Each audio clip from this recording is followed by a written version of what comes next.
इससे क्या होगा कि संक्षिप्त नोट्स भी तैयार हो जाएंगे और उस किताब से रिलेटेड सारी चीज़ें सारगर्भित रूप से आपके रजिस्टर में आ जाएगी।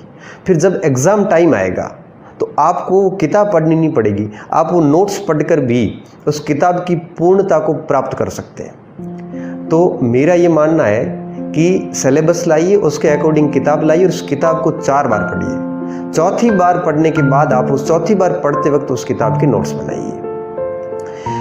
ऐसा करने पर वो किताब आपको याद हो जाएगी और वो किताब आपको निश्चित रूप से परीक्षा में मददगार साबित होगी। अब बात यहाँ पे ये भी आती है कि एक समय सर एक ही विषय पढ़ें कि बहुत सारे पढ़ें। देखो, हर व्यक्ति की पढ़ने की शैली अलग होती है। मेरा ये मानना है कि अगर आप बहुत नए अभ्यर्थी हैं तो आपको एक टाइम में एक ही विषय पढ़ना चाहिए। क्यों? क्योंकि अगर आप एक्सपीरियंस्ड हो, पहले से पढ़ते आ रहे हैं तो आप अगर एक टाइम में 2 विषय पढ़ते हो तो बोर नहीं होंगे और बढ़िया रहेगा, और 2 विषय पढ़ने भी चाहिए। लेकिन आप अगर नए अभ्यर्थी हो, कंपटीशन की फील्ड में पहली बार आ रहे हो, तो आप अगर भूगोल ले रहे हो तो पहले भूगोल को जितनी भी प्राथमिक स्रोत है, जो भी आप किताब लाए हो, उस किताब की भूगोल पहले तैयार कर लीजिए। उसके बाद आप राजनीति ला रहे तो राजनीति तैयार कीजिए, उसके बाद हिस्ट्री ला रहे तो हिस्ट्री तैयार कीजिए। ऐसे अगर आप 5 से 6 महीने तक अगर आप ऐसी सारी बेसिक्स किताबें जो हैं वो अगर आप तैयार कर लेते हैं तो उसके बाद में आपका एक प्रकार से मूलभूत जो नॉलेज है वो अच्छा हो जाएगा, और ये होने के बाद में आप एक साथ 2 किताबें भी पढ़ सकते हैं। अब कुछ अभ्यर्थी ये भी प्रश्न करते हैं कि सर जो किताब हम पढ़ते हैं उन किताबों के साथ में क्या हमें बोर्ड और एनसीईआरटी पढ़नी चाहिए कि नहीं पढ़नी चाहिए। तो मैं सारे अभ्यर्थियों को एक सीधी बात बताना चाहूँगा कि अगर आप नए अभ्यर्थी हैं तो आप स्टार्ट 6ठी से 12वीं किताबों से ही करें। 6ठी से 12वीं तक की जैसी माध्यमिक शिक्षा बोर्ड की किताबें आपकी पूरी हो जाएगी तो उसके बाद आप ऑथेंटिक किताबों की तरफ आइए। और अगर आप पहले से अच्छी प्रिपरेशन कर चुके हैं और अगर आप ऐसे फेज पे हैं कि जहाँ आप बहुत कम मार्जिन से रह रहे हैं तो आप सिलेबस के अकॉर्डिंग माध्यमिक शिक्षा बोर्ड एनसीईआरटी ज़रूर पढ़िएगा।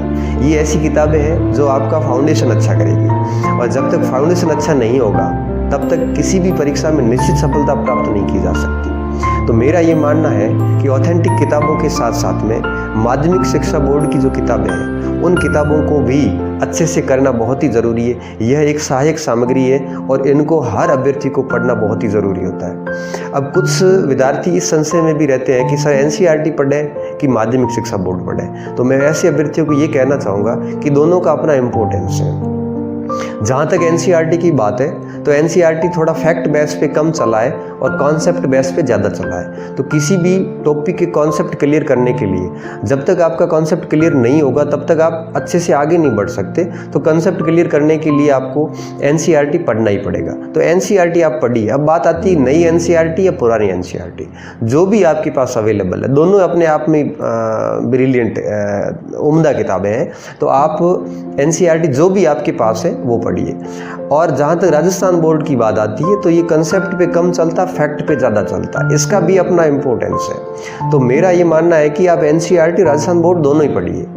और नई और पुरानी की जहाँ तक बात है तो कोई फ़र्क नहीं पड़ता कि आपके पास नई है या पुरानी है, जो भी है आपके पास वो सारी किताबें जो है सबसे पहले वो तैयार कीजिए। अगर आपने 12वीं पास कर ली और अगर आप कॉलेज में आ गए हैं तो आप सबसे पहले यही काम कीजिए।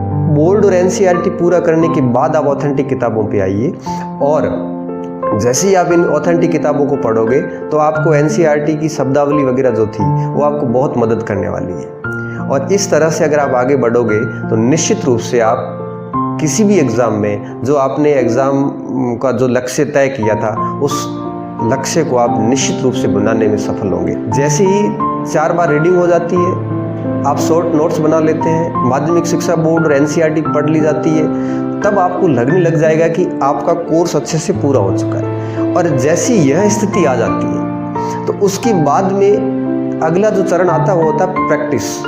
अब आपको अभ्यास की आवश्यकता रहेगी। तो अभ्यास हेतु आप कोई भी टेस्ट सीरीज ज्वाइन कर सकते हैं। टेस्ट सीरीज नहीं है तो आप मार्केट से कोई भी मॉडल टेस्ट पेपर या प्रैक्टिस कोई भी प्रैक्टिस क्वेश्चंस का कोई भी ऐसा गुटका या फिर पुराने जितने भी पेपर हुए उनकी कोई भी गाइड लेके आओ और उनसे आप हर दिन 20-25 प्रश्न जो है वो प्रैक्टिस करते रहिए। प्रैक्टिस करने से न केवल एक्यूरेसी आएगी बल्कि आपका कॉन्फिडेंस जो है वो भी बिल्ड होगा।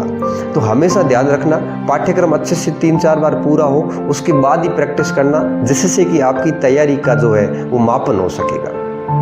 तो मैं इस पूरी वीडियो को सार स्वरूप वापस बताना चाहूँगा कि सबसे पहले सही निर्णय लीजिए कि किस एग्ज़ाम की प्रिपरेशन करनी है। निर्णय लेने के बाद में उस एग्ज़ाम का पाठ्यक्रम लाइए, उस पाठ्यक्रम के अकॉर्डिंग ऑथेंटिक किताबें लाइए और उसके बाद में माध्यमिक शिक्षा बोर्ड या NCERT उनके साथ 4 बार उन किताबों की रीडिंग कीजिए। चौथी बार आप नोट्स बनाइए।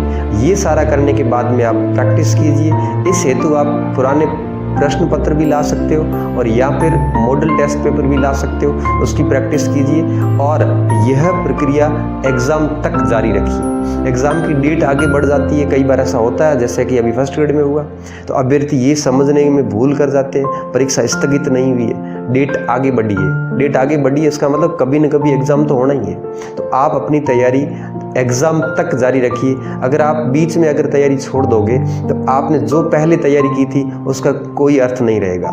इसलिए ये सारी प्रक्रिया आप निरंतर दोहराते जाइए और परीक्षा तक अगर आप ये सब करने में सफल होते हैं तो आपको एग्ज़ाम में कोई भी असफल नहीं कर सकता। इस वीडियो को अधिक से अधिक विद्यार्थियों तक पहुंचाइए।